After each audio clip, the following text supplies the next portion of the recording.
Hello, everyone. Welcome to Adventures in Who, and Tash is clapping me for my stupidity, which you haven't seen because I've cut it out. Welcome to another Gibby Gabby episode of this nonsense. I'm Martin, Mhm. I'm Tash. and today we are obviously here to talk about the most recent episode of Doctor Who Series 15, Season 2, Episode 5. It's too many numbers to keep Mhm. track of. The Mhm. story and the engine. But first things first. Tash, how are Yes. you today? How are you doing? I'm doing good. That was very convincing. Good morning, Tash. Is very awake and ready to Uh-huh. to break down a story of Doctor Who that had quite a lot of Yeah. complex things and ideas and big sweeping ideas and Mhm. stuff and stuff. We'll see how this all plays out. But before we get into that, Yeah. not How are you? I'm dandy. Yeah, I'm good. I'm good. Uh, You can breathe? I can breathe. I can breathe. No one saw Good, good, that, good. Tash. No one saw or heard that. That was I just need to make sure you're able to breathe. I I mean, I can't breathe half the time. news-wise, we haven't got anything really. Yeah. Other than Millie Gibson was on the one show and basically confirmed that Conrad will be back in the finale along with her, Yeah. which we already knew Mhm. anyway, but confirmed. Very not real news related way, but I don't think we ever talked about this. I would like Shooty and them are doing an interview. The radio hosts were talking about how they love, like, the Daleks, how the Yeah, Daleks are this keeps happening to they're like Shooty. People keep bringing up the Daleks to him and trying to paint them in a positive light, and every time he's just like, "What? Why is everyone saying this to me?" Yeah, and but the funniest part, though, is, like, what if they're just trying to be like, "Slay!" Like, every time It's wild. What a wild thing to I was try and like, say. It's like, "Slay!" And it would just yeah, we never talked about that, like, even off of podcast for you and Mm, I, and I yeah, yeah, and the other clip was of that was a him moment. him saying that the Doctor is a cosmic fuckboy. Um, Yep, which, yep, yep. which there we go, everyone. We're watching the adventures of a cosmic Mhm, fuckboy. If we're not mhm, on that page, that's what we're watching, and that comes from Shooty mhm. directly. So Yep, there we all go. yep. Um, yeah, I can't remember what the other news thing was. It can't be that important. Other than I was going to mention that I've been thinking on last week's episode, Lucky Day, Mm, and mhm. I had a feeling this might happen. Is that the more I thought about the episode, the more it just kind of kept falling apart for me. Oh, no. And I This was is what in we said we weren't gonna do this yeah, season. I know. And then I was trying Mhm. to get in myself into that space of why can I just not just what had that experience of watching it for that time and just be Mm, like, it was all right, it was solid enough, whatever. I can move on from it mhm, now. But I just couldn't help myself. Kept mhm, thinking about it, and I feel like I'll mhm, probably give it a lower score now. Um, I'm not going to do that because we've already gave our scores. It's already there, but mhm, I want it out there. But the thing that really ignited it was mhm, that, I mean, the most recent episodes of Andor happened, and the most recent mhm, episodes of Andor were talking about a very similar theme and handled mhm. so much better. So much better. Like Yeah. it was like I couldn't help it, and I'm sorry, Doctor Who. I love you. You'll always be in my heart, but it was so just like this is borderline embarrassing how much how much better this is being So handled hard. over here compared to this. And obviously Andor has the benefit of having 3 episodes to tell Yeah, the story. an arc in, and it just goes to prove my point. This whole 45-minute thing, I'm going to keep banging on about it because it's Mhm. annoying and frustrating.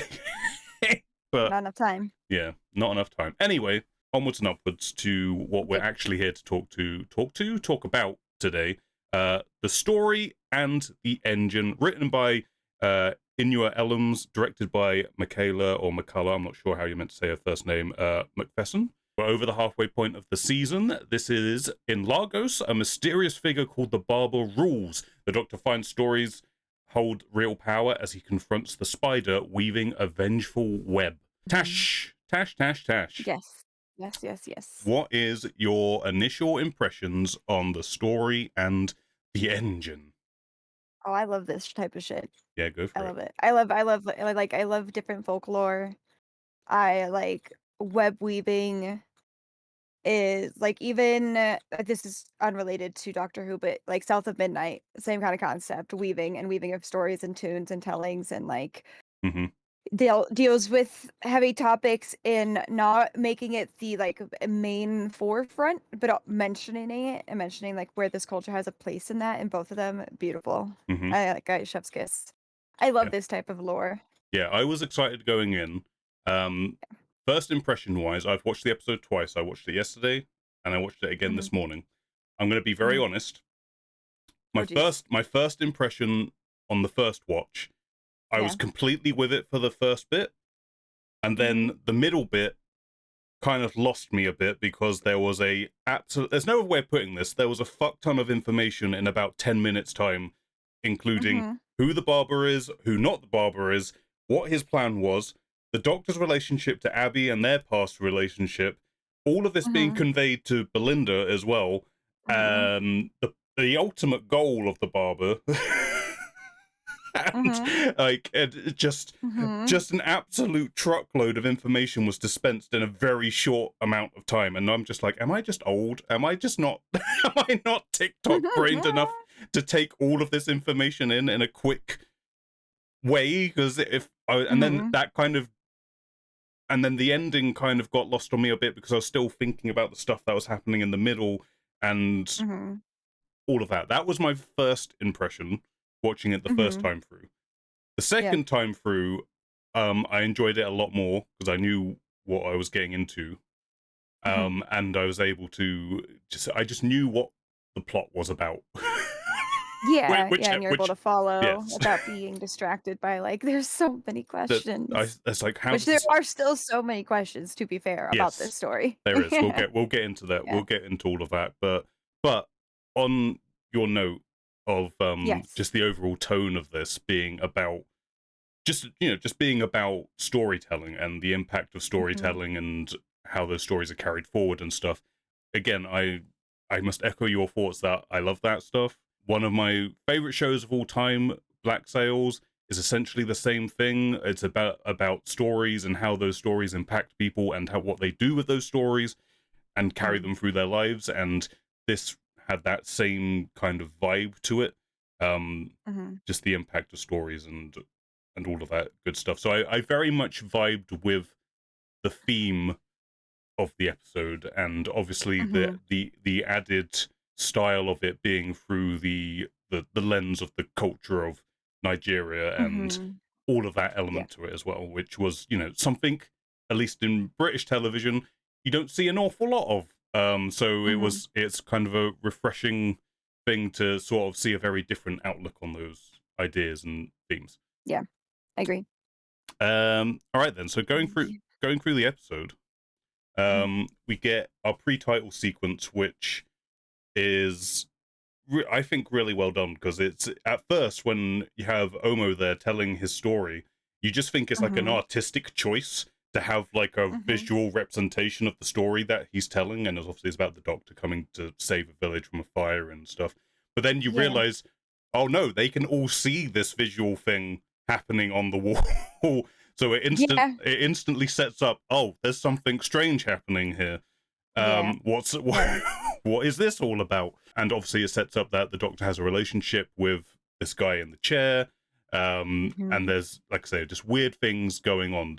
Was that like a good instant hook for you when the episode started? Yeah, like, there's so much about this, I think, which also changes it for me because I was born in South Africa and Hmm. still have a lot of family that live back there. So, like, I loved the design choice, and I love that art style. And then I thought it was, really, like, it was cool to see how they start, like, the intro Yeah, of, like, seeing the TARDIS on the wall kind of flying. yeah, It was really cool. yeah. It was a neat way Yeah, to that's because cool. like Omo was saying that the Doctor's going to come, and the Doctor is part of my story. So then to have it reflected in Yeah. Yeah. the I don't know if they gave it like an actual name. I've just been calling it story window. That's what I've internalized it as. I don't know if they gave it like an actual name. Um, Yeah. but no, that was a very neat way. And the other thing I like about this pre-title sequence is that it's short and to the point, which is what I think a pre-title sequence should be. These Mhm. These pre-title sequences that are like 5-10 minutes long need to go away.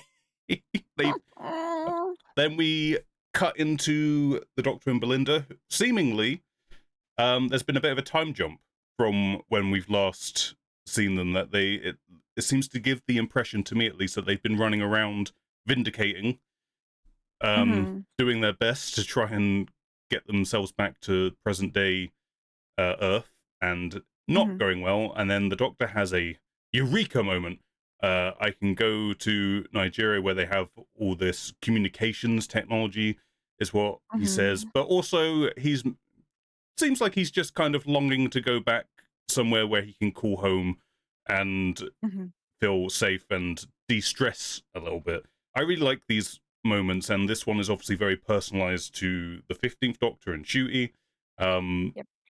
but I do like those moments when you can let the Doctor take the universe off his shoulders for a little bit. Yeah, obviously there's all kinds of like double meanings here, both for like the point it's making about a black actor talking about a part of his culture and like a Yep. place where he feels safe and like this is home, all of that, and just makes it all feel a lot more personal and Mhm. relatable. Honestly, Yep. for anyone. Yeah. I enjoy it, and, even when he's saying and explaining, like, what almost meant to him and what this place means to him, um, there's because you can only imagine that Belinda has been still questioning, like, the safety of the doctor and stuff like that, Hmm. so there's probably some subconscious there as well. It's like, "What am I even doing?" Like, I always fake my way along, and someone's calling me out of my shit every step of the way type of thing. So, I can imagine that he also wants a place where he just feels like, "Alright, maybe I do know what I'm doing," or, like, could just get the pressure of the Belinda situation off of him as well as the universe. And then, Belinda saying and explaining how, like, her grandma would take her back to India any chance she could for the same reasons, and kind of Yeah. understanding and Belinda being like, "It's okay, like, you go ahead," but also understanding, like, Belinda doesn't try to go with him. Yes.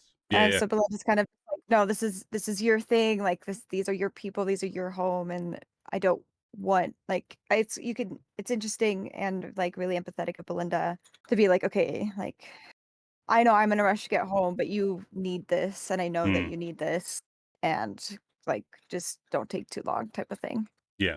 Which Is I it? feel like earlier on, Belinda would have been like, "You're not gonna leave me here, what the fuck is wrong with you?" You know? Yeah. It feels like Belinda has softened towards the Doctor a lot more. She still obviously is still very much herself, but there is a little bit more of an understanding of who he is and being a little bit Mhm. more open to him.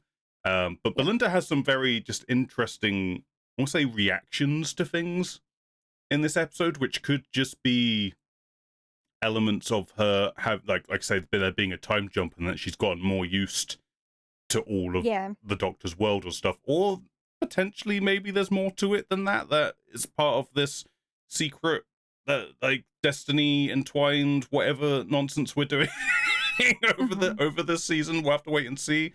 But no, I just felt like she reacted in some interesting ways across this episode, where she was very Yeah. calm in certain circumstances where you'd think maybe she Yeah. wouldn't be, or um, and she seems to be a lot more at home with the TARDIS as well. Like she just seems to know how to communicate with the TARDIS in a way.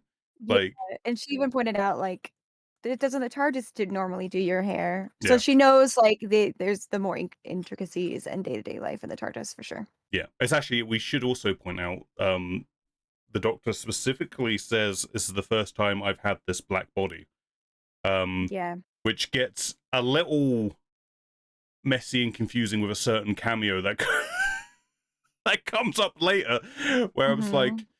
in the moment, I was like, okay, yeah, well, he doesn't remember that because the 13th Doctor chose not to remember all of those days and kept it locked away. So I guess he is, Yeah. but he still should technically be aware that the fugitive Doctor exists, and we'll just leave it because it's making a, it's making a point. Oh, yeah. Yeah.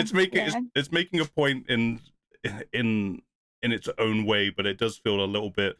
I don't know. I feel it's because we see the fugitive Doctor show up that Yeah. it becomes a little bit messy, that we're like, Mhm. okay, Okay, I'm just gonna leave it. It's a thing, but it is um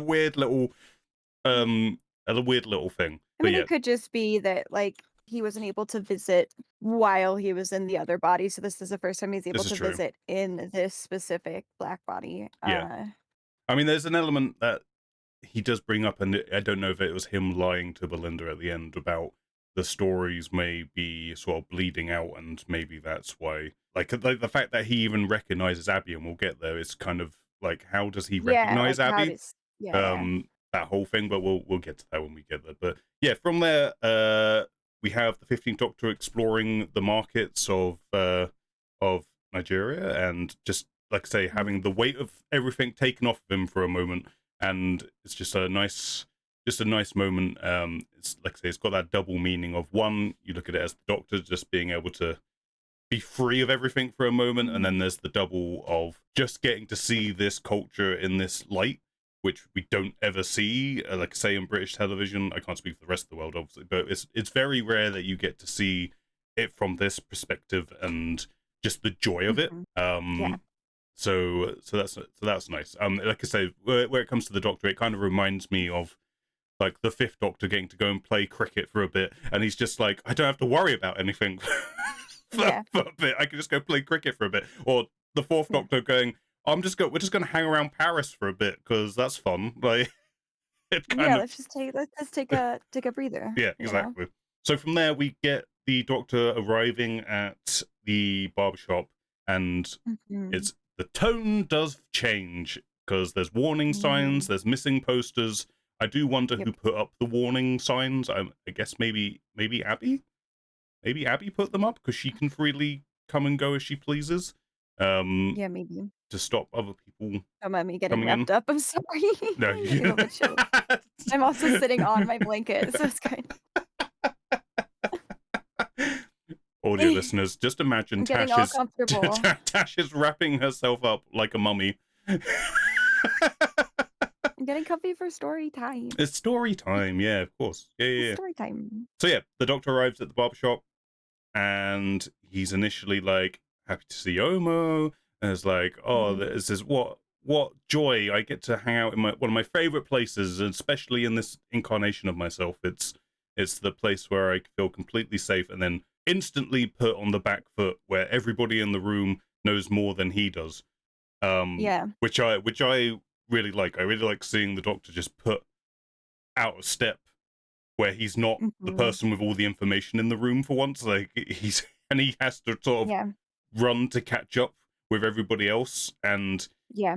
he doesn't realize that Omo is trying to get him here because Omo's kind of thinking, hey, if I get the Doctor here, I can get me and everybody else out of here. Yeah. I do enjoy this sort of initial twist in the tone and the Doctor being on the back foot, and it makes everything feel a little Mhm. bit more panicked and like, Yeah. oh god, what is happening here? And then of course we are introduced to the barber, our villain, not villain, as it comes to pass by the end of the story, Mhm. who was an actor I feel like I've definitely seen this guy in other things somewhere.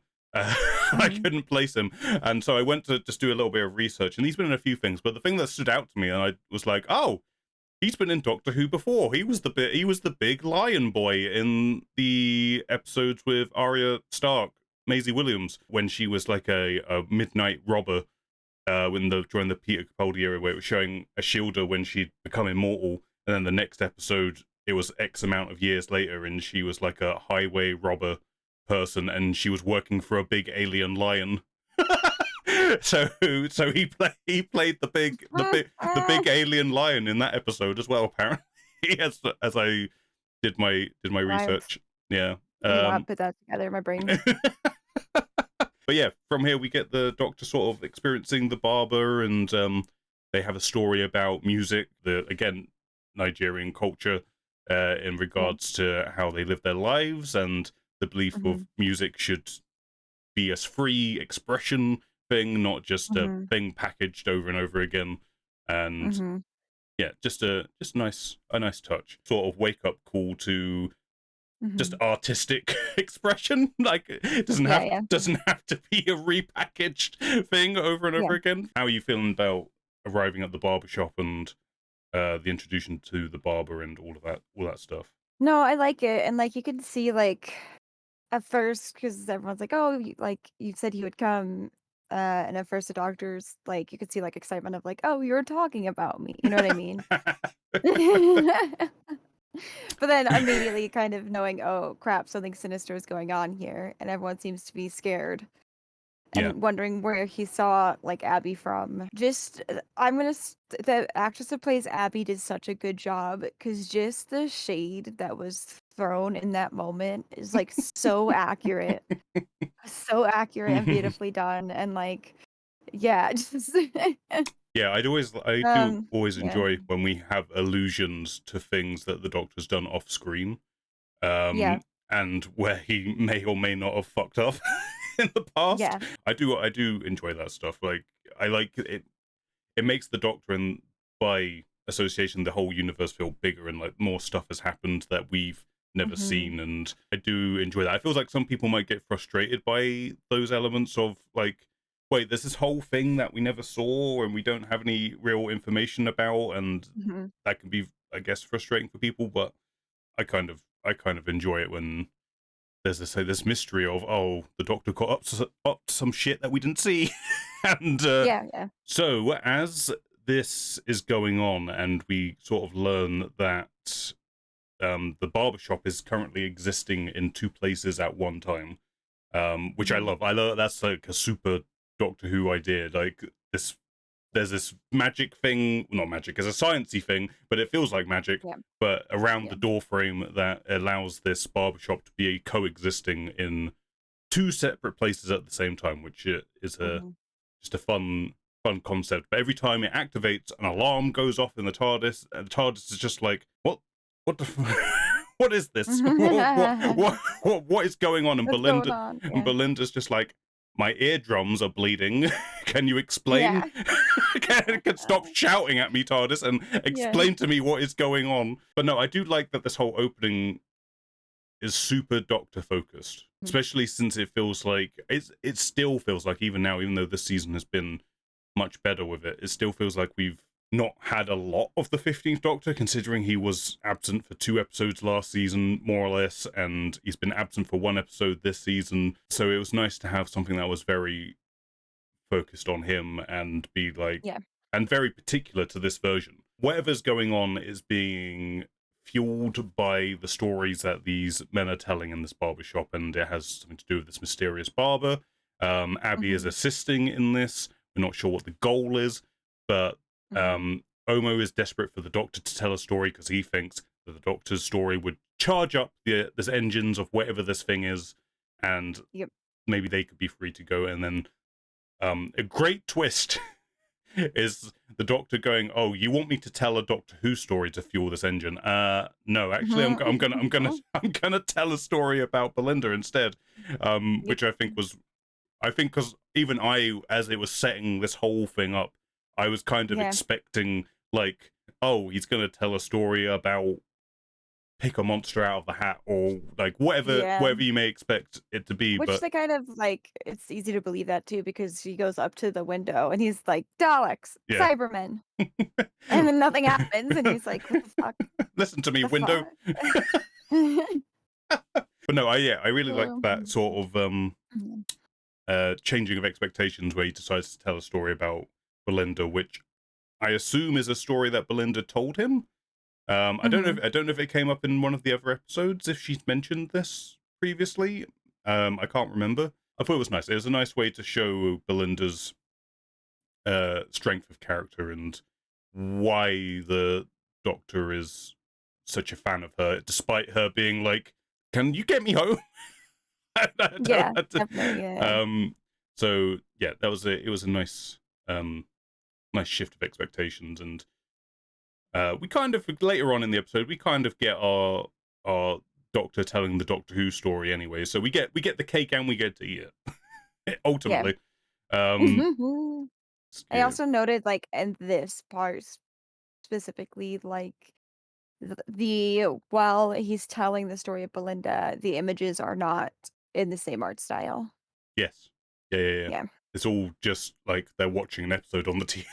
on the Yep. TV. Yeah. It's just, and we also must mention, we also get uh, our Mrs. Flood watch cameo Mhm. amongst that. So sort of just showing that Mrs. Flood Yep. was very much integrated into Belinda's life Yep. while this was all going on for whatever mysterious pensioner reason she might have. Mhm. Watch out for the old woman. She's up to something again. So crazy to me that they're doing Mrs. Flood. they're doing the same like overarching plot thread as last season. It's the exact same one.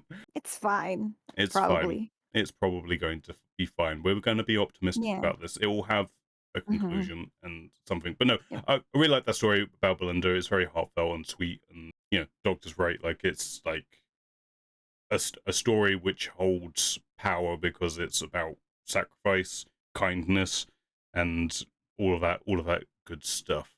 This is Yep. Yep. where the sort of truth of the situation gets revealed to the Doctor, where Omo's like, hey, we can go now, right? And like the Doctor's Yeah. got this handled. And again, it's kind of interesting because it plays on a similar theme from last week where we had Ruby being betrayed, and then here we get Mhm. the Doctor being betrayed in what he perceived to be his Mhm. safe space. And it all comes like there's a great line that Belinda has later on when talking to Abby, saying the difference between good and evil is what we do with our pain. Um, Mhm. which is just sums up so much of the Chef's ethos kiss. of the Yeah. show and these, Yeah. especially these recent two episodes. And it was so just like such an offhanded line, but so well written. Just such a Yep. nicely written line. Yeah, we build up the mystery of who Abby is, what the barber's Mhm. really up to. Then Mhm. Belinda comes looking because she figures out how somehow the TARDIS is just like, you need to go here. The Yep. TARDIS is literally like, go find the Yeah. barbers, please, because this is annoying me. Mhm. Whatever's going on. But we must note that Belinda sees a little girl in the alleyway, Yes. and the Doctor didn't see anything to lure him down there at Yeah. all. So interesting that she sees something, um, Yeah. whatever that may mean. She described as, like, a spooky little girl a too, spook, is how yeah, a spooky yeah, little girl. spooky little girl. Something else to put into our mystery box, I guess. Like whatever that means. What that means to Belinda, yeah. But it was also, actually, we should say, while Belinda's making her way through the marketplace, we actually get a little cameo from the writer of the story, Inua Ellams. He's the guy who says you have to pay for that when she spills the potatoes on the ground, which I thought was like Yeah. a bit of an overreaction. It's like, you could just put them back in the basket. Well, I think it's also super interesting how, like, you saw how the Doctor kind of just moved through the market. Hmm. And obviously Belinda's rushing to try to find the barber shop. The contrast of the Doctor, Mm, like, moving with the flow, and, like, understanding, yeah, like, how to move about the shops and the streets, and Belinda just, like, yeah, frantically. overwhelmed. India has such busy street markets too, though, like, Yeah, famously so yeah, very, yeah, very also very, very busy, so it's super interesting how they portrayed Belinda as kind of frantically running through and overwhelmed yeah. I and, like, guess. seemingly just bumping into everything. Yeah, I mean, you're right. I feel like it's meant to sort of show how at home the Doctor is with this Yeah. place, but also she is like panicked and like there's something going on. I don't know where I'm going. How Mhm. like there's all that going on. But yeah, I think it is a little bit of a shorthand just to sort of show how the 15th Doctor is so just at home here, and he's able to just Yeah. integrate within it.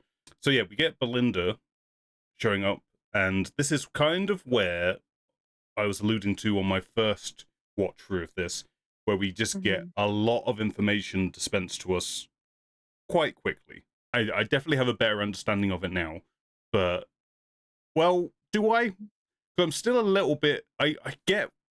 Let's start with the Nexus, shall we? But Let's actually first, go on, I just go wanna on. point out one thing first. I find it hard to believe that the Doctor just wouldn't warn Belinda not to close the door. Right. Like, Yeah, I he was did just think like, that. "Come on!" Like, "Excuse me?"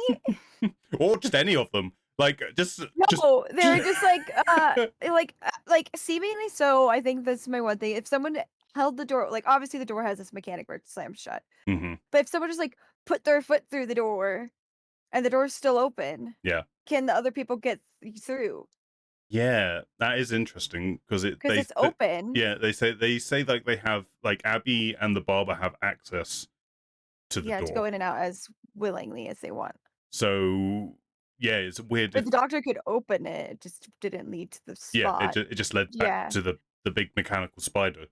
But So if the door's open and someone from the outside walking in is still yeah, in. that is an interesting question. Like, what is their Yeah. perception of what's outside? But you're right, it does feel like someone, if if only to warn her, like Yeah. to be like, don't come in here." Like, it feels like Yeah. someone would say something, but yeah, Including the doctor. yeah, yeah, yeah, yeah. But But I mean, the doctor seems happy to see her. Like, the doctor's like happy that oh yeah, that like she showed up. So that's our first piece of information that we're given, that mhm, the magic door frame, where it can exist in the same place, time, different times, which I completely got. I was on board with that. That's great. It seemed weirdly TARDIS like in a roundabout kind of way. mhm, Um mhm. Things existing in different dimensions at the same time. So I really like that. You didn't even mention the part. I probably skipped over it. Did I skip over it? Yes, I did skip over it. Rewind, everyone. We're going back in time a little bit because we skipped over a bit. The doctor opens the door. We did mention this, but so the doctor does see that there's a giant mechanical spider traveling across a web, which is great imagery. But I have to say, like, it's all kind of links together. Amongst this information that's given to us, we're introduced to this thing Mhm. called the Nexus or the World Wide Web, but the humans gave something far worse that name. Um, Yep. as we deliver That's this pretty podcast to funny. you over the World Wide Web. The Nexus itself, I'm a little bit. There's one aspect of it I'm a bit confused about. I understand that the point of this Nexus is that Mhm, it's something that the barber created mhm, to tether the stories of the human race with the gods. mhm. Okay, got that on board. But I Yep, don't know mm. where this Nexus exists. Is it in space? Does it just exist in space? Is it another dimension thing? I guess that also is like, well, where are the gods? If we're having to travel along this web to get to the gods, so Yeah. the barber can. Well, the barber's plan is to. Oh, so the God thing being talked about in this way is way too casual. It's way too casual. All of it. All of it. You just are like, yeah, all these gods exist, and the Hmm. doctor just has hangouts with them, and I'm like, okay, but where? Like, if you just watched Endgame with Saga, where the fuck did you watch Endgame with Saga? I was gonna. All of this was so casual. It's So very. casual. It, I'm down for the idea, but it was just so fucking casual. it's a very modern. I mean, occasionally in the old show, but it's a very modern Doctor Who thing where the Doctor's just very casual about. I've met a bunch of famous people, but also gods now, apparently. But it also gets a bit messy with how we're dealing with a pantheon of gods who are meant to be a threat. So it's like, Yeah. how do these gods line up with these other gods? Like, because we're talking about gods in our Yeah. actual mythology, in our actual world, versus these made up Yes. sci-fi gods. They're Yes. like, Yep. how do the are they Mhm. all part of the same thing? Are they different? Mhm. And the Doctor seems very desperate in this story to be like, we have to keep these connections together Yep. for whatever reason, because apparently some of these gods are actually friendly gods. It's when you're looking at it through the prism of there's this bigger story happening with Yeah. Pantheon and stuff. It's Yep. like, wait, what? You just opened up so many cans of worms. That's all I'm gonna say. Hmm. That's all I'm gonna say. Everyone hated on Jodie's concept of cans of worms, but this motherfucking concept of cans of worms is like so insane. Hmm. It's a lot. This is what I mean when I watch So this. insane, which is this is what RTD does too. This It's is just like, let me just oops, not my mess to clean up. Throwing shade at other messes you had to clean up, like fuck off. yeah. It's Anyways, that's my I'm gonna shut up now. no. No. You're right. Because this was one of the things where I watched it the first time, and I was like, okay, this is. I'm having to process a lot here, and I don't know if there's necessarily answers to everything that's being put down. Because yeah, it Mhm. just put a big question mark over that. Like when ultimately a lot of what we're doing currently in the show is to do with godlike entities, and we've got a Mhm. story here that is literally about the connection of mortals to gods and Mhm. how their stories connect them together and give the gods power, seemingly. Like, the whole thing here Mhm. is that if we cut this connection off, as the barber is planning to do, the gods will just flat out die. As the Doctor Yeah. says, that's it, they're gone, they will no longer exist. So I'm a bit like, Mhm. like where does the Doctor stand on all of this? Like, Mhm. because apparently there's bad gods like Lux and the Mhm. toy maker and etc etc etc, but Mhm. Loki and the gang, we got to keep them alive. Mhm. Like, yeah, yeah, it gets messy. Yeah, like, I feel like there's also, like, this weird difference of gods designed for humans versus gods designed for not humans. I Yeah, don't know a better way of wording that because I don't wanna say it's God designed for, like sci-fi nonsense gods is what yeah, like, that's what it's you mean. just, like, these, like, gods are important for humans, for stories, and for principles and beliefs, Hmm. and humans need a belief system. But then these other gods just exist for the sheer sake of power? I don't know. Yeah, It's I just mean, it's yeah, very interesting. I guess my best guess is that the pantheon, as we've come to know them, Mhm. are a very particular set of gods who are a Mhm. problem. That's my You are that's a the problem. that's my best guess, and then you got all the other ones over here somewhere doing their own thing. That's my Yeah. only way this makes any sense in my head. Yeah. um, but yeah, as for the Nexus itself, I'm like, I was a bit like, so where does this place exist? Like, Mhm. where is the physical plane where this thing is existing? Because Mhm. or I mean, because they don't really say. Again, it could just be like a weird interdimensional thing. Um, Mhm. and like I say, they were traveling along it, and I guess I thought they were trying to get to where the gods are. Like, the barber's been cut off from the gods, and Mhm. he's trying to use the machine that he created to get back to them. But I think Yeah. the plan is to get to the end of the Nexus and then cut it off, was the plan. Like, by Nexus, if I can't have Yeah. it, no one can have it, kind of thing. But yeah, it was a lot of information to take in a very short space of time. We got this Nexus thing, and then the barber's Mhm. identity, where he lies about being God X, Y, and Z, and the Doctor Mhm. just sees through it immediately, like you say, and just rattles off a bunch of times he's been just chilling, hanging out with the gods. Like you say, watching Marvel movies with, is it Saga, was it? Is that the Mhm. name? Yeah. Um, which was, do you think the Doctor freaked out a little bit when they were watching Captain America and saw Clara Oswald on a date with Bucky? Mhm. Mm. Did you, Mm. the Doctor was like, hey, wait a minute, wait a Yeah, second. yeah. I honestly, like Oh, also, yeah, just making that comment though, like, I just what do you mean? I don't also, in Oh. that same movie, was he like, "Hey, that's the Dream Lord. What's the What's there, dude? what are they doing here? Wait a minute, I've got a question." Yeah, super interesting uh, choice. so yeah, we have the Doctor Yeah. deconstructing the barber's identity, um, Mhm. and then it becomes apparent that the barber was once a mortal, eventually got elevated to some other being, because Mhm. of his ability or want or just willpower to connect human beings to the gods, making this nexus, this web, and then was Mhm.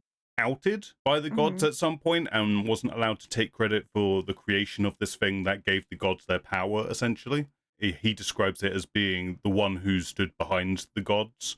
And we get just a little bit more, which is all stuff that when I first watched the episode, I was getting like, so wait, who is this guy? The first Yeah, time I yeah. watched it, I started to get a little lost with all of this. And upon Mhm. watching it the second time, I was like, oh, okay, I kind of get it now. There's not really a definitive answer as to how he went from being mortal to whatever sort of being he is now, but that's fine. You can be vague with that stuff if you want to. It lends a bit of mystery to the whole thing. The important thing is it comes to the Doctor, and the Doctor sort of realizes this is a guy who was wronged and is just out for vengeance. So, Doctor being the Doctor can kind of put together, maybe there's a way I can help this guy find some sort of redemption rather than some other method. There may be a way to save everyone here, including the soul of this guy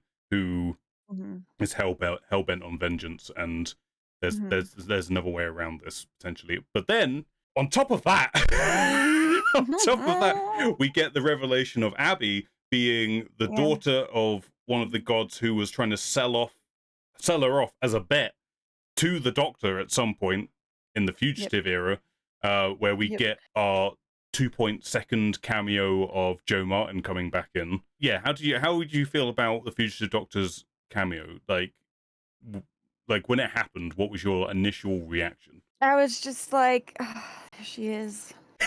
There's our girl. We got so little of. Yeah, it's And just she really gets so little of yet again. I was yeah. like, God damn it.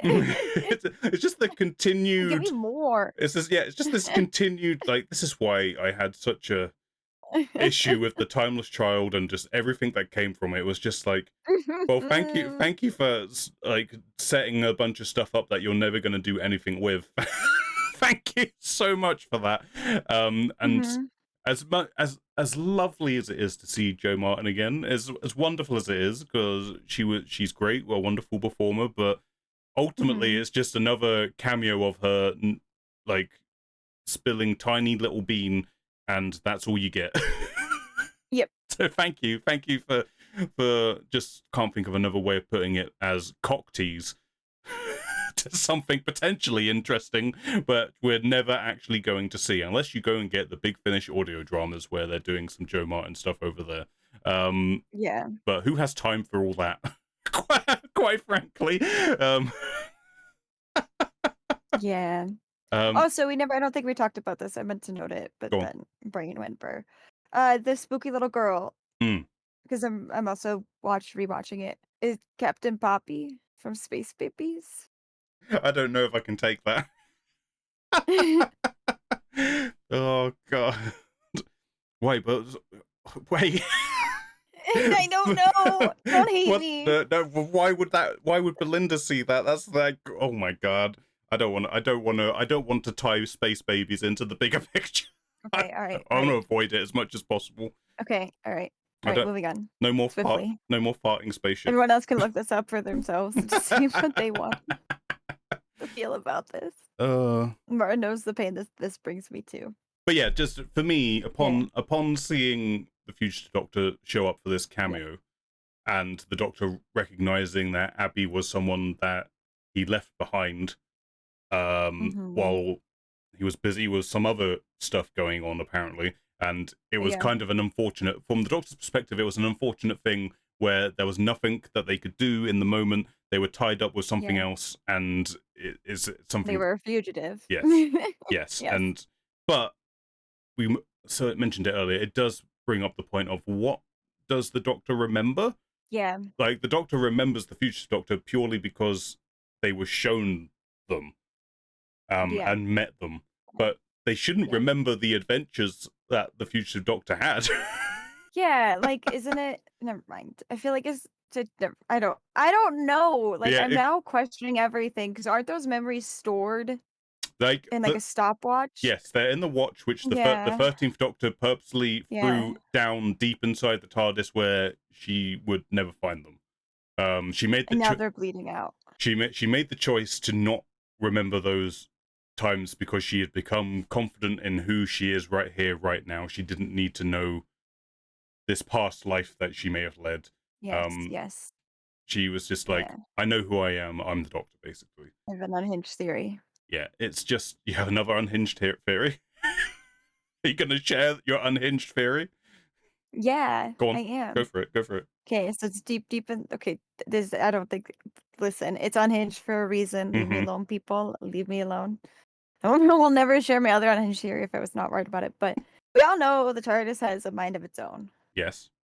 Yes, yeah. So what if the TARDIS, when it does the doctor's hair, is like Mm. feeding little tidbits of that So information, you're saying that the TARDIS is literally like a gossip hairdresser. implanting these little.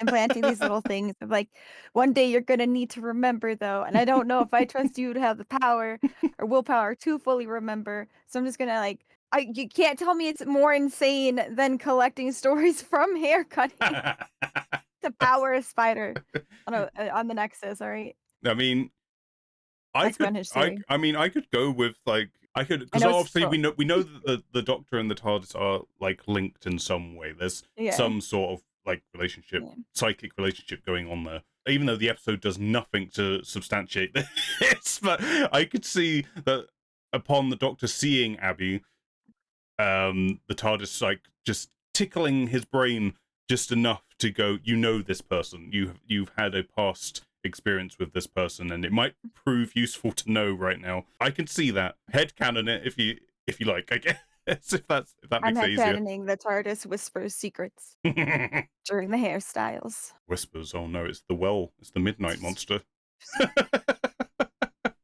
Okay, I never mind. I have a fear of that where all of this is leading to at the end. So Yeah. yeah, just Well, remind me. okay, we'll come back to that. We'll swing back round to Um, I'm another not gonna remember. unhinged theory that Tash might have about the ending. No, I don't think it's unhinged. Okay, okay. So once all this information is dispensed to us, Abby and the Doctor kind of have a moment where, like, Abby decides that she doesn't want her father to die, even though her father treated her poorly. And that's where Yep. Belinda has her line about the difference between good and evil is what we do with our pain. Um, Yeah, and hurt people, hurt people. yeah, hurt people. And so Yep. Abby decides maybe the Doctor's right about this. Maybe what the barber's doing is a step too far, because she didn't actually seem to know that the end goal here was to Was to completely kill. cut connections between the gods and humans. She just thought he was going to Yeah. take over and claim the credit he was due. Yeah. Yeah. And I also think like in this moment, obviously, like there's hints of it being Abby doesn't want her father to die. Yeah. That kind of being the first thing, but I also think it's understanding that 7 billion people are gonna die too, Yes. where Abby was just like, as a god, you have to have some interactions with humans, Hmm.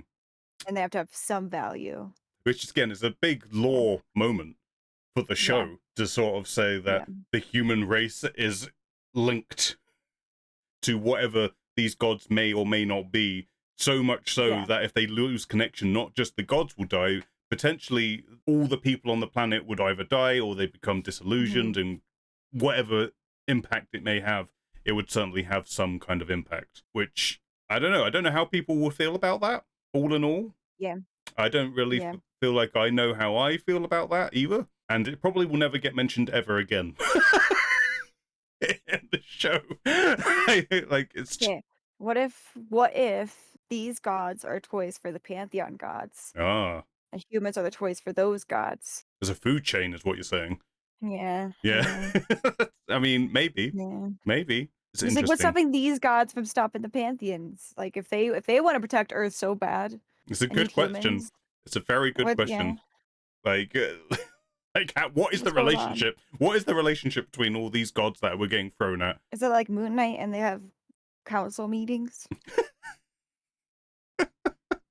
But that's a valid question, Yeah, okay? no, I you're don't right. You're understand. right. I'm just imagining like Loki, Zeus, the toy maker, Oh god. Maestro, just sitting down at a big table, like, so what are we all doing today? Yeah, How are yeah, how we do doing we all things? come to this decision? From there, Abby decides to tell a story about how slaves would cut hair and braid hair in a particular way to help guide other slaves to freedom. Again, Shooty rocking another look, which looks great. Yep. Looks great on him. But no, just another nice story moment, which ultimately is what this episode's about, and the importance of Mhm, stories and what they mean to mhm. people, and Yep. again, just and very culturally relevant to the setting of the story and everything. Another great moment. Like all the performances in this episode are really good. Like across the board, everyone in this episode is really good. Um, Yep. I think just everyone was on board with what the story was doing and what it was about. So yeah, from there she has braided a map in this maze that exists behind the barbershop, and Mhm. the Doctor uses it to get to the center of this place where there's a big brain tree and Mhm. heart, which is the engine that is powering this big spider, feeding off all the stories.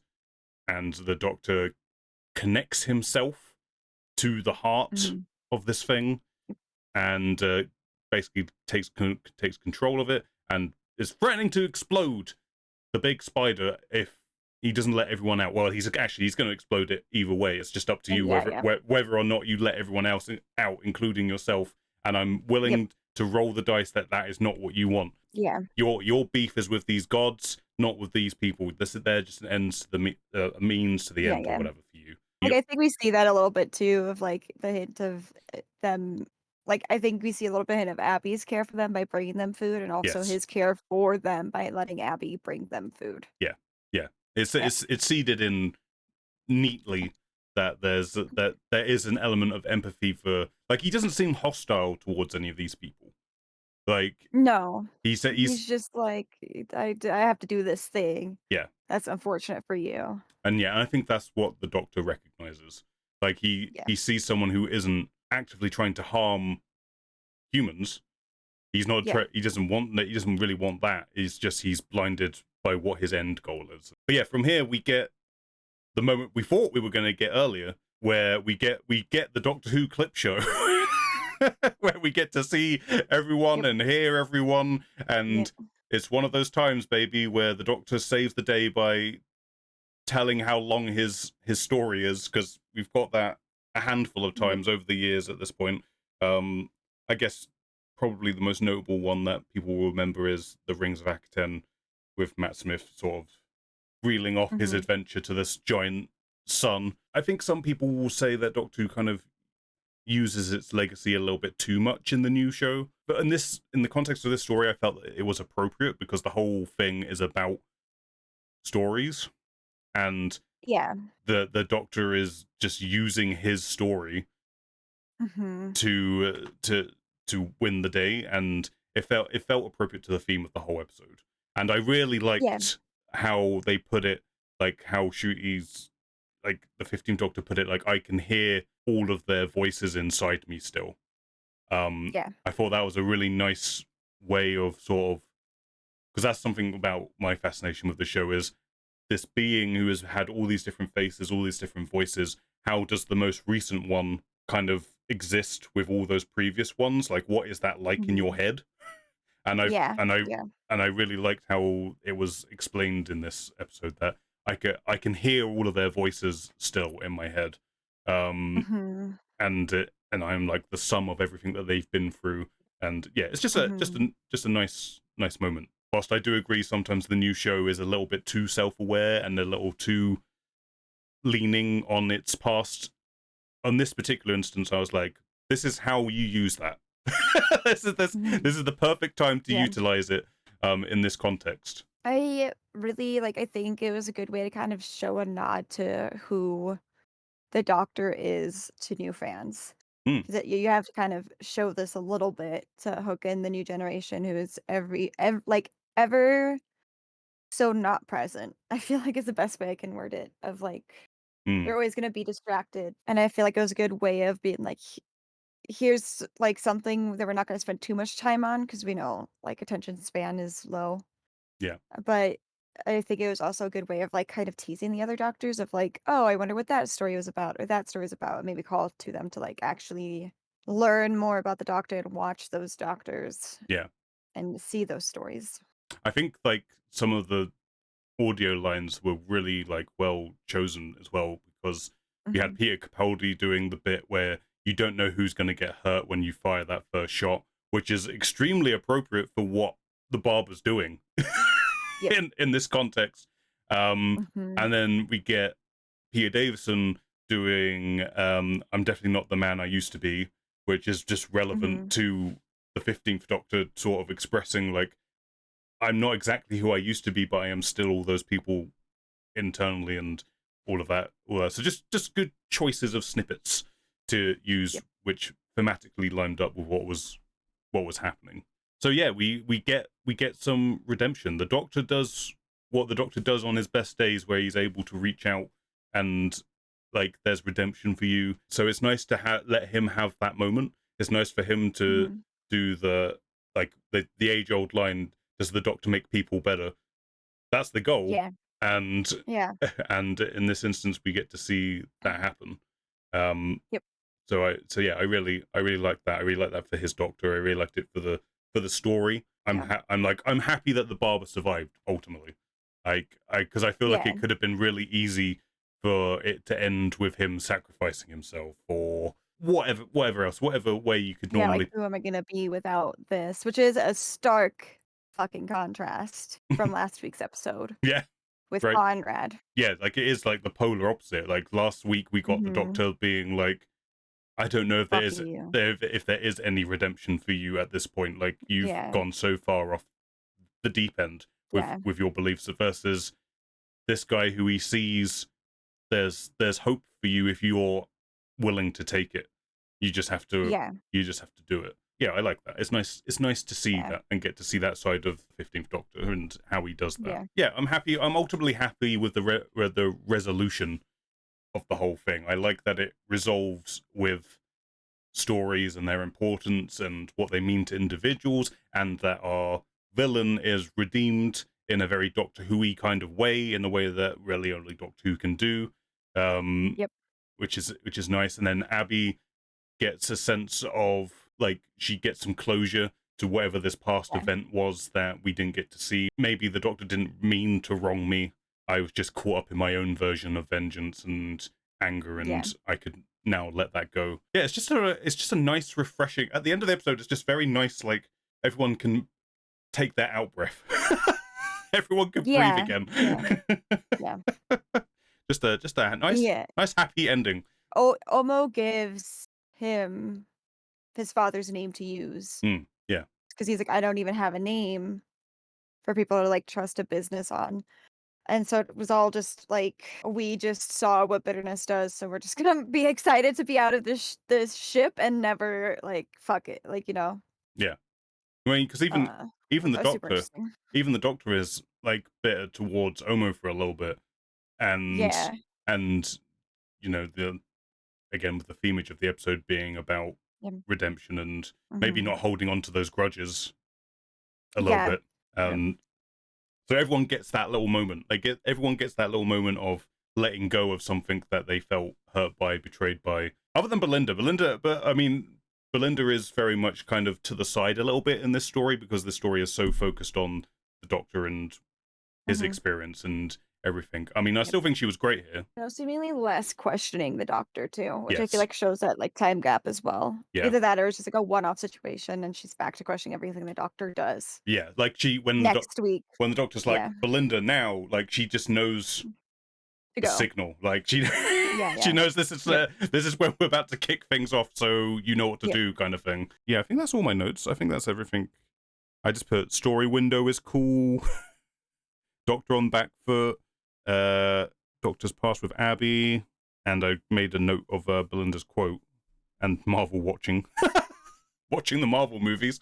But okay, Yeah. before we give our scores, Mhm. what was your unhinged theory of what you think this may be leading into? Like, what's this? Oh! Oh god, I don't even know if I don't want people to hate me. My issue is, like, alright, with, like, hiding memories, Mm, for one, and, like, this casualty about how the doctor just hangs out with these gods. hmm Part of me is like, are they just leading it up to tell us that the doctor's a god, and that's how the whole time this child stuff happened? I mean, like there's been this flirtation, shall we say, with Russell and Doctor Mhm, Who, where he does often paint the Doctor as a god. mhm, Like in David Tennant's era, there's always like the lonely god stuff, and mhm, lest we forget Voyage of the Damned, where David Tennant is carried by two robot angels like Jesus Christ. mhm. Like that there has which is weird because I think Russell, I'm not sure, I'm not 100% on this, but I'm fairly sure that Russell has said that he's an atheist. So makes it even more interesting that he Interesting, yeah. puts those kind of themes into it and onto the character. Um, Yeah. and again, one of my problems with the Timeless Child was this whole element of kind of making the Doctor the chosen one element to the Yeah, story. Like yeah, I was like, I don't know how I feel about this. I like the Doctor being someone who, for their place from where they came from, was a normal yeah, person and saw what was going on and took it upon themselves to be like, I I can't do this anymore. I need yeah. to leave. Um, and then the whole Timeless Child thing was like, no, the Doctor actually gave birth to the Time Lords technically, and I was like, okay, that's a bit much. that's, a, that's that's a that's a because it does kind of like make the Doctor, I guess, to some people's estimations, the god of the species, given that they gave birth to them in that roundabout kind of way. And I was like, Yeah. I don't know about all this. And like in the Seventh Doctor era, they played with the Doctor maybe being more powerful than he ever let on before, but they did it in Mhm, such a way where it was this very ethereal, we're not actually going to stick a nail in what it is. We're just going to hint at maybe the Doctor had a more important role on Gallifrey than what we kind of knew previously. mhm, But we're not actually gonna like write officially. This is what it was. This is how it was. Because mhm, I think they were kind of smart enough to say, well, we don't want to like destroy the mystery of it. Like the show is a mhm, question ultimately. um, mhm. so yeah, yeah.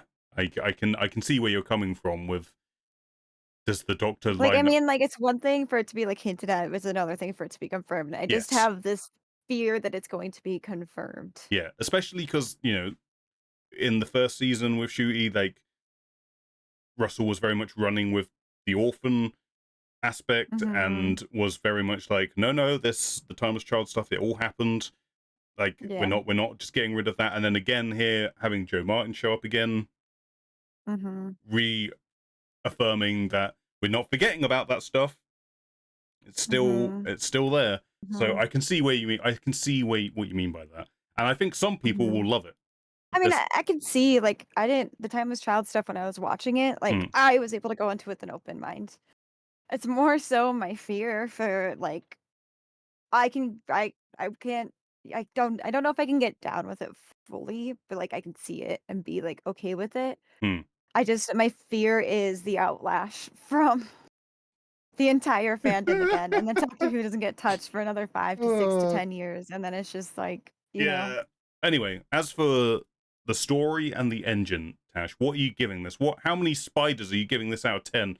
Mechanical little spiders. before I found out about fucking Poppy, it was gonna be a pretty high score, but now they've tainted it with space babies and making me remember space babies, and I'm pretty sure it's the same actor. Pretty sure it's the You're same pretty exact sure? actor. Can we find this out? Pretty sure. Can we look this up? Hold on. Yeah, IMDb. Oh no, IMDb, she has credit on both. She is credited as Poppy, and that I don't mean I don't know. I don't know, Tash. I don't know. I mean, they were filmed like back to back though. How fast can a baby grow? Like these two. Well, I mean, we didn't, we saw I mean, fast, first of all. We would need, like, the 1 to 3 growth Hold on. span. I don't know what it means, Tash. Poppy's there. I Poppy's there. don't know what it Poppy's in the means. credits. Is Poppy going to come back for revenge in the farting spaceship? is, that, is that what it means? Maybe Poppy's going to save the day with a farting spaceship when the reality war does happen and Earth is being demolished. Poppy's going to show up in a farting spaceship to save the day. Maybe. I have to see many more space babies. An army of See any space more babies. space That would babies. that would be the most Russell T Davies thing to ever happen. Is that, I mean, it's hard to do because they film these back to back, If but that's happening, like, I'm drinking a pitcher of margarita for recording that episode. That's all I'm saying. I will be uh, smashed the entire way. Is the only way I'd get through that.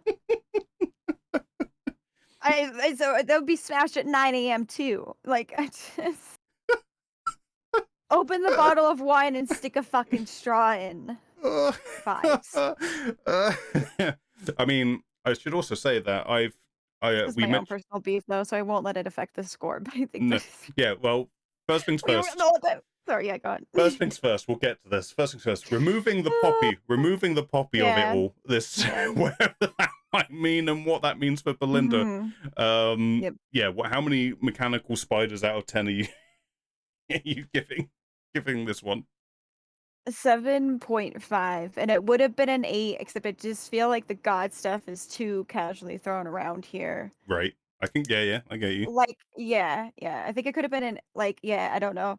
I feel like It's had not even the this Nexus that breaks my brain. It's just like, where the fuck did you watch Endgame with Saga? Like, where are these guys just casually fucking hanging out? I feel like that Like whole stuff would have worked better had this whole era not been so linked in with gods. Had it just been like a yeah. throwaway little thing, it would have been fine. Or But maybe since just don't talk about it. I don't know. It was just like trying to make it seem hip and cool, and I was just like, that's even, but that's more relevant. Like the other stories, you can kind of see in a past sense of like, okay, that's past. We don't fully have to understand it, right? Like hmm maybe before the time of men, like the dawn. I don't know, just all of it. But then just Endgame and Saga broke me, got you. and Yeah. it made all of it crumble for me in relations to the gods. Yeah. Yeah. It's a I weird wasn't even hooked on the fucking Nexus situation at all. Like, I that could still just live peacefully without me having to ask questions.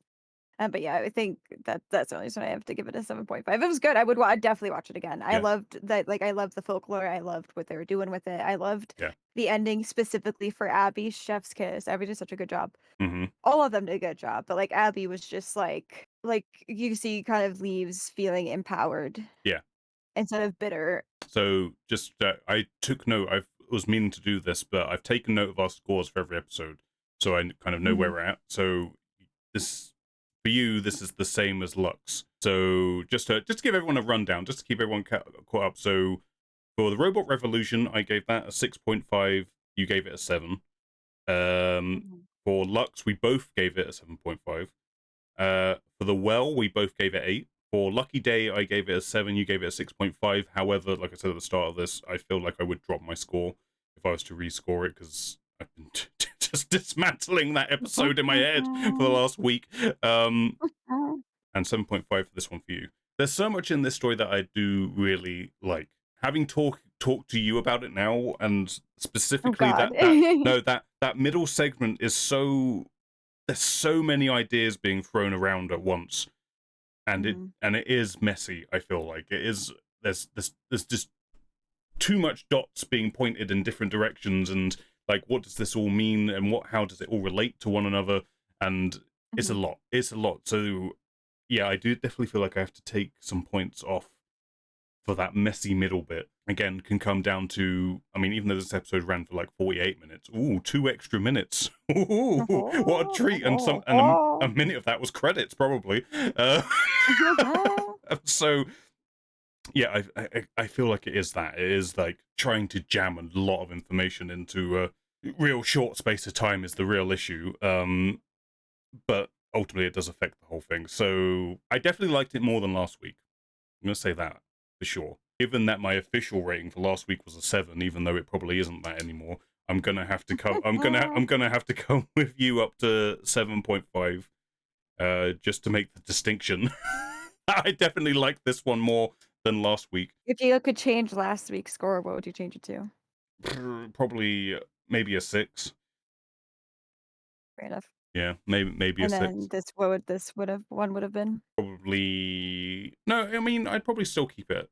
I don't think it's quite an 8 because of how messy that middle bit was, and I can't Mhm. forget my first viewing experience of this episode being like so bamboozled by all of the information. And again, maybe I'm just dumb, and that's the issue. That's the issue there. But no, ultimately, I did, like I said at the start, like I love how this whole thing was about stories and storytelling and weaving that into redemption and a sense of place and self and all of that stuff, all of those Mhm. tasty, slightly pretentious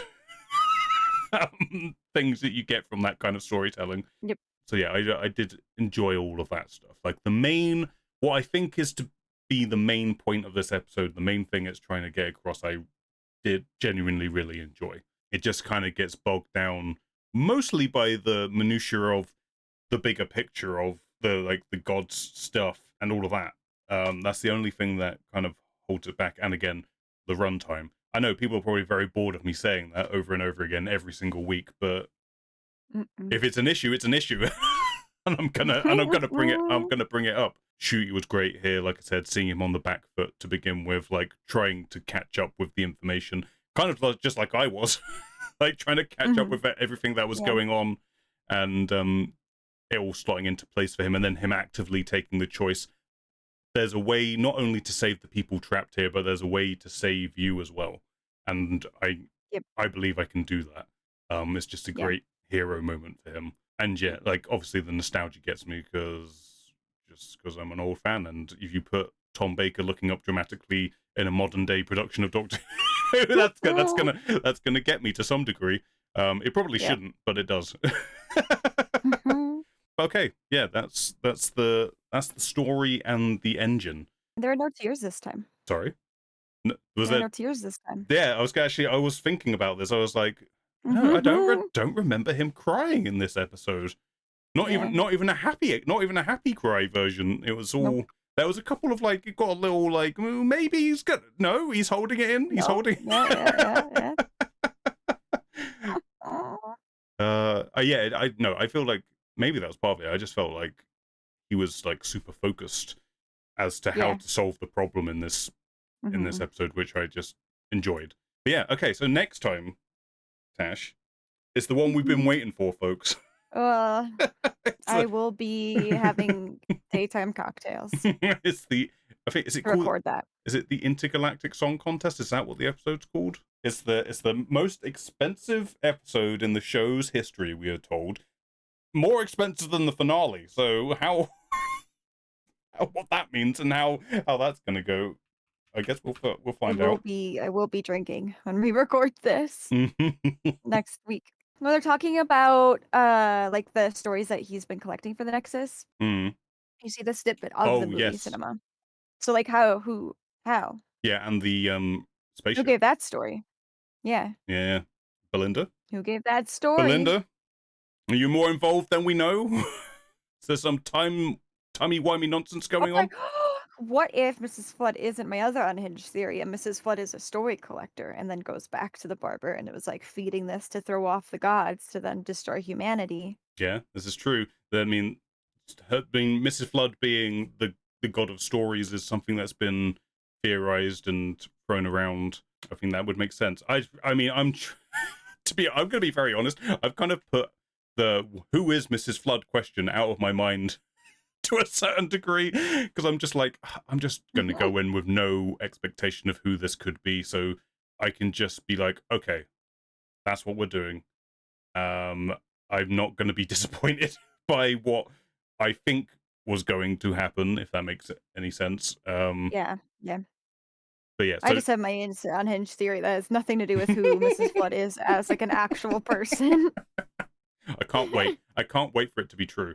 uh, No, that would be so tragic if it's true. Now Poppy's involved as getting in on the act as well. So yeah, next week is the Interstellar Song Mhm. Contest. That is what it's called. Yes, yes. We're going to Eurovision in space. Graham Norton, Rylan.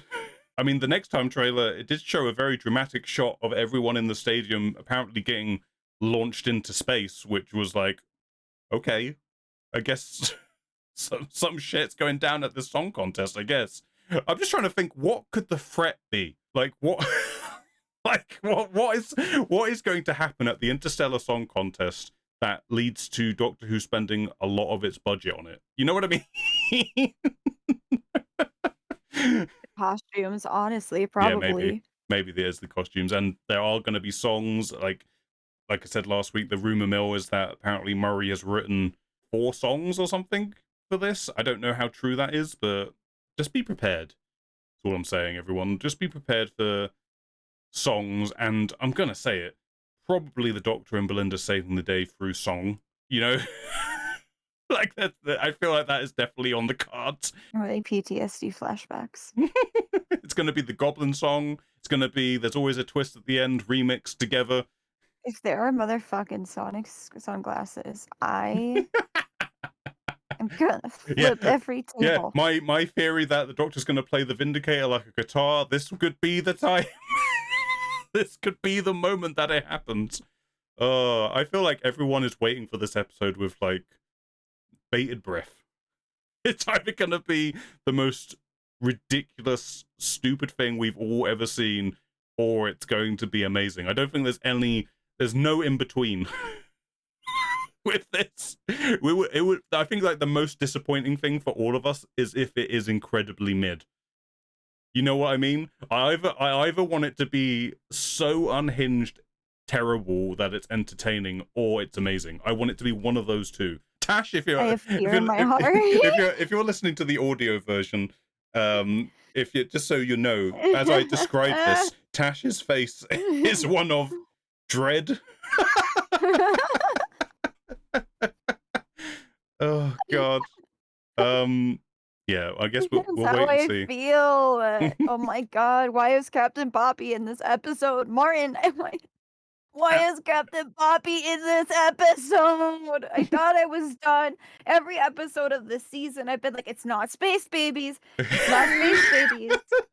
Still not space babies. It does feel Space baby. it does feel I'm like the so show has heard us every week saying, "Hey, it's not space babies, that's a win," and, and No. suddenly throws this at us.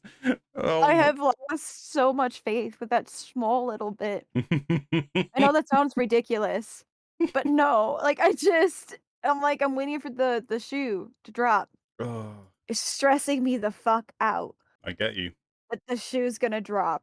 All right, gang, guys, listeners. Whilst Tash is in a turmoil, in a turmoil. Oh my god, try saying that fast. Hey, if you didn't know, we're on social media. We're on Twitter. We're on Blue Sky. Adventures in Who. Links in the description, or you can just search it. You'll find it. And we want to know what you think of these episodes. And today we have got one from a username that I'm going to butcher.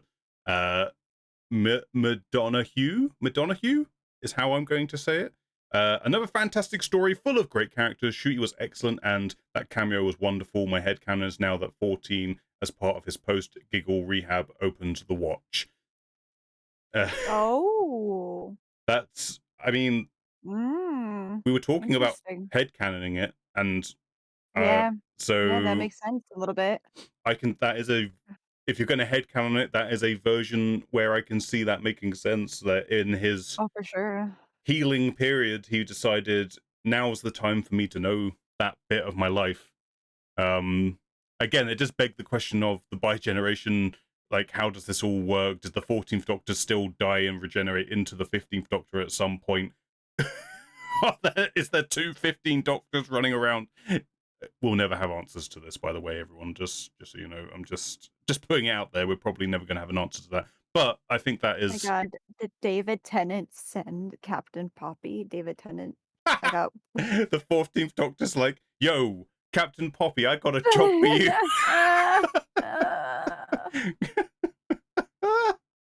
I don't know what it means. Oh. But no, McDonough, if I'm getting that username right. Yeah, that's actually a really great theory. Yeah, that's good. That's a worthier headcanon as any, I would say.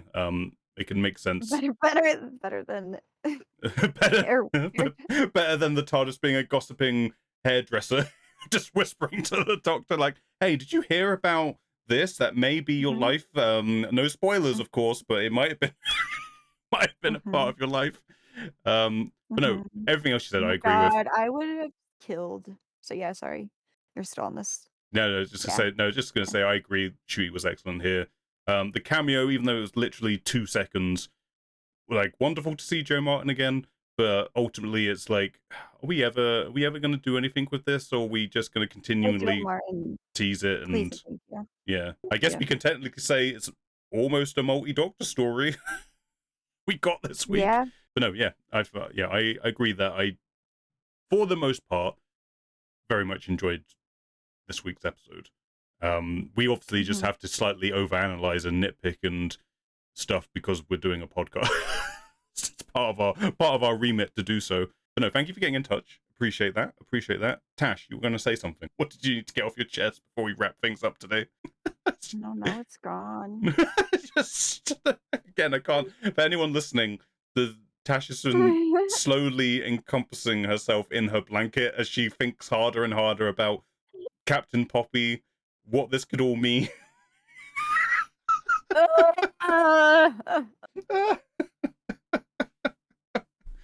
God, I can promise you all No. we're going to end this podcast and Tash is going to be in turmoil for the rest of the day thinking about this. Oh, no, what I was gonna say though, now I remember, not related and in probably no way that would happen, but I would have fucking loved to see River Song interact with this doctor. You can imagine it. It writes I itself. like it really does. It really fucking does. Oh my god, it'd be brilliant. Oh yeah, Oh, River. I am going to Yeah. mention for everyone. I don't know if you know or not. I am going to be going to the cinema release for the finale. I figured Ooh, as a look at you. someone who does a Doctor Who podcast, it is my responsibility to go to a Doctor Who event and report my findings on said event to all of you. Mhm, So yeah, we will get my cinema experience of the finale. Well, not just the finale; it'll be the penultimate and the finale. So hopefully the mhm. penultimate is good, because I have to sit through it again on a big screen if it's if it's not good. Mm. So yeah, that'll be interesting. But yeah, I'll be partaking in the cinema release. Fingers crossed it's good. At least if it's not good, you have a whole room of people to just be like, Oh, that's going to be fascinating, right? That's going to be so "Yeah, interesting yeah, to uh, see what the response is instantly like that. Because I remember hearing people talking about last year's Empire of Death, which was also in cinemas. Um, mhm." and a lot of people just being like, "What the fuck was that?" Like, like wait. I mean, we. I don't want to go there. And we're wrapping. We're going to wrap up Nope, because yep, yep, I yep, could go on yep, I could yep. go on a rant about Empire of Death all over again, and we already have like a 2.5 hour episode dedicated to that. Ah! um. Anyway, Oh god. folks, thank you for listening. Um. And like I say, get in touch on our socials. Let us know what you thought about the episode. Um. Mhm, We'll be back next week to talk about the intergalactic song contest and all the merriment that's going to give us. It's going to be great, Tash. It's going to be a great time. mhm, It's not going to be torturous to our ears. mm-mm, It's going to be a great time. Like I say, that if the visual mhm, of everyone getting flung out of the stadium, that's in the trailer. mhm, It's quite the visual. So we'll see. mhm. We'll see. But yeah, thank you for listening, everyone. Hey, Yeah, yeah. if you're on Spotify, give us that 5-star review because we only want 5 stars, nothing else. Thank you, thank you, thank you. And if you're watching on YouTube, leave a like and again leave a comment and let us know what you thought about the episode, all that good stuff.